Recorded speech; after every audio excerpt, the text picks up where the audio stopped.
అదే RTV app వార్తల్ని క్షణాల్లో చదివే అవకాశం ఉంటుంది. ఒక న్యూస్ పేపర్, ఒక టెలివిజన్ ఛానల్ మీ చేతుల్లో ఎప్పుడూ ఉంటాయి.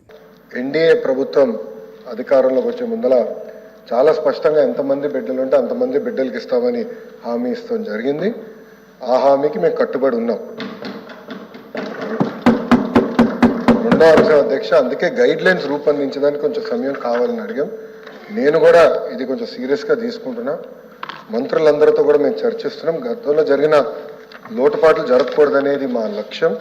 మీరన్నట్టు గతంలో 15,000 రూపాయలని, తర్వాత అది కాస్త నెక్స్ట్ ఇయర్ 14,000కి అయింది, తర్వాత 13,000కి అయింది. 1,000 రూపాయలు టీఎంఎఫ్ అన్నారు, ఇంకో 1,000 రూపాయలు ఎస్ఎంఎఫ్ అని అది ఆ డబ్బులు తీసుకుంటాం జరిగింది. అంతేకాకుండా ఎలిజిబిలిటీ క్రైటీరియా కూడా మార్చడం జరిగింది అధ్యక్ష. గ్రామాలు వచ్చే గల 5,000 రూపాయలు నెలకు వస్తే ఆటోమేటిక్గా వాళ్ళు ఎలిజిబుల్ అనేది, 5,000 కన్నా తక్కువ వస్తే ఎలిజిబుల్ అన్నారు. అట్లా మళ్ళీ దాన్ని మార్చారు. భూమి కూడా అది కూడా మార్చారు. దాని తర్వాత ఎలక్ట్రిసిటీ కన్జంప్షన్ విషయంలో కూడా కొన్ని నుసుకలు జరిగినాయి. ఇంతేకాకుండా పాదయాత్రలో కూడా నేను అనేక మందిని కలిసినప్పుడు వాళ్ళు చాలా స్పష్టంగా, మేము ఇప్పుడు అప్పు చేసి ఒక 4-వీలర్ 4th హ్యాండ్ బండి కొన్నాం అంటే 30,000 రూపాయలు 40,000 రూపాయలు పెట్టి ఒక స్కార్పియో కొనుక్కున్నాం. ఇమీడియట్గా తీసుకున్న వెంటనే మా తెల్ల కార్డు పోయింది, దానివల్ల మాకు రావాల్సిన సంక్షేమ కార్యక్రమాలన్నీ పోయినాయని వాళ్ళు నాకు చెప్తాం కూడా జరిగింది. ఇది కూడా మేము డిస్కస్ చేస్తున్నాం. ఎందుకంటే గ్రామ సచివాలయ, వార్డు సచివాలయాలు స్వామి గారి కింద ఉంది, మళ్ళీ ఆర్టీజీ నా కింద ఉంది. మీ ఇద్దరం కూర్చుని డేటాని కూడా ప్యూరిఫై చేయాలి, పకడ్బందీగా ఇది అమలు చేయాలనేది లక్ష్యంతో మేము చేస్తున్నాం అధ్యక్ష. సో మీకు ఎలాంటి సందేహంలా అవసరం లేదు. అర్హులు ఎంతమంది ఉన్నా ఇవ్వాలనేదే ఎన్డీఏ ప్రభుత్వం లక్ష్యం. అది మేము సాధిస్తాం. రెండోది, ఇది బోత్ ప్రభుత్వం ప్రైవేట్ పాఠశాలలకు వెళ్ళే విద్యార్థులకి వర్తిస్తుంది. ఇంకో పక్కన పెద్దలు అన్నట్టు అధ్యక్ష, 2019 నుంచి 24తో పోల్చితే ప్రభుత్వ పాఠశాలలో సుమారుగా 72,000 మంది విద్యార్థులు తగ్గారు అధ్యక్ష.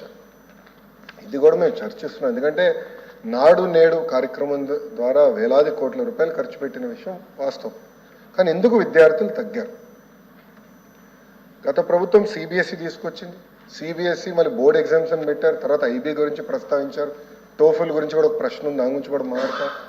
కానీ నిర్ణయాలు తీసుకున్నప్పుడు, విద్యా రంగంలో నిర్ణయాలు తీసుకున్నప్పుడు చర్చించాల్సిన అవసరం ఉంది.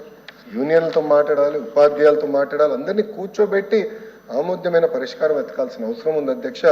నీ జర్క్ రియాక్షన్ తీసుకోవాల్సిన అవసరం లేదు. అందుకే మీరు చూస్తే నేను మంత్రి కరెక్ట్గా ఈ రోజుతో నెల అయింది నేను ఛార్జ్ తీసుకుని. నేను కూడా అధికారులు చెప్పేది ఒకటే, రాబోయే సంవత్సరం ఏం చేయబోతున్నాం రోడ్ మ్యాప్ వేద్దాం, అందరితో చర్చిద్దాం, సంఘాలు అందరినీ కూర్చోబెడదాం, మాట్లాడదాం, వచ్చే సంవత్సరం నుంచి అమలు చేద్దాం. నాకు నచ్చింది కనుక ఇది ఇద్దాం, నాకు నచ్చలేదు కనుక ఇది తీసేద్దాం అనేది కరెక్ట్ కాదు. చర్చించిన తర్వాత నేను నిర్ణయం తీసుకుందాం అనేది ఒక లక్ష్యంగా మేము పెట్టుకున్నాం. పెద్దలు వెంకటేశ్వర గారు అన్నట్టు వాస్తవం, ప్రభుత్వ పాఠశాలలో అడ్మిషన్స్ తగ్గుతున్నాయి అంటే ఎలాంటి సందేహం లేదు. ఒక పక్కన ఎన్డీఏ ప్రభుత్వం రిక్రూట్మెంట్ కూడా చేస్తుంది. మీరు చూసారు, దాదాపు 16,000 మంది ఉపాధ్యాయుల రిక్రూట్మెంట్కి మేము తొలి అడిగేసాం. అది మేము నెక్స్ట్ అకాడమిక్ ఇయర్కి మేము పూర్తి చేస్తాం. కానీ ఇంకో పక్కన చూస్తే దాదాపు 11,000 పాఠశాలలో 10 కన్నా తక్కువ మంది విద్యార్థులు ఉన్నారు. ఎందుకున్నారు? ఎలా అడ్మిషన్స్ పెంచాలి, నాణ్యత ఎలా పెంచాలి, అసెస్మెంట్ ఎలా చేయాలి, టెక్నాలజీతో జోడించి ఎలా చేయాలి, first grade, second grade, third grade pressure లేకుండా సిస్టమేటిక్ ఎట్లా చేయాలనేది కూడా మేము చర్చిస్తున్నాం. పక్క రాష్ట్రాల్లో కూడా ఏం జరుగుతుందో మేము చూస్తున్నాం. అటు ఉత్తరప్రదేశ్లో ఒక మోడల్ ఉంది, ఢిల్లీలో ఒక మోడల్ ఉంది, పక్క రాష్ట్రాల్లో కూడా ఏం జరుగుతుందో అందరం చర్చిస్తున్నాం. అధికారులు కూడా ఒక టీం వేసాం, వాళ్ళు కూడా వెళ్ళి చూస్తున్నారు. వాళ్ళు నివేదిక ఇచ్చినా నేను కూడా వెళ్ళాలనుకుంటున్నా.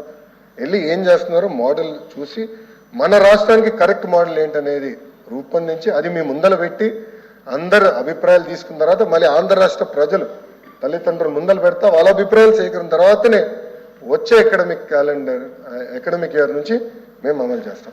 మరిన్ని వీడియోస్ కోసం ఛానల్ ని సబ్స్క్రైబ్ చేయండి. లేటెస్ట్ అప్డేట్స్ కోసం వాట్సాప్ ఛానల్ ని ఫాలో చేయండి. అండ్ లింక్ డిస్క్రిప్షన్ లో ఉంది.